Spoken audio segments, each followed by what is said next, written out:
little bit of a late night soaping session here. I'm doing kind of a no waste soap and also using up some soap dough. These are stars. It's going to be a little bit of a galaxy type soap.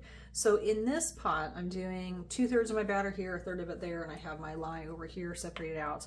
I'm going to be using activated charcoal for the black, and then I have, if you can see those little bits, that is some little bits of soap scraps that I have. So I'm going to be doing kind of the Ciaglia method. So I'll have little pieces of confetti in there. Instead of adding the confetti to the mixed in batter, I'll kind of blitz it a bit in the oils with my immersion blender to break up those little pieces in that, and then have that black. This one I have, it's going to be a nice blue, kind of the galaxy swirls. I'm hoping, doing tropical teal from Nurture Soap.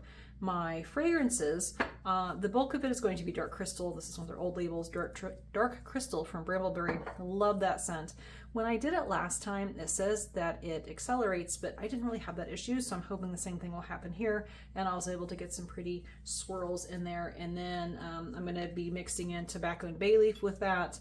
It actually, I was trying to find a bit of a woodsy scent, because this isn't really woodsy, but it kind of is more of a natural scent, I guess you could say.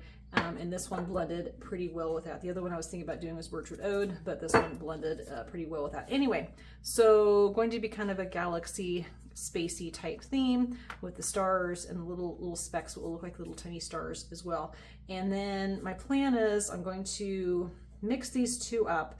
I'm going to do this one first. I do have to pour a little bit off because I'm testing some fragrances over there, so you'll see me do that. And then I will do it in the pot, pour that in there, and place the stars and pour it in. So let's go ahead and get started, see how it turns out.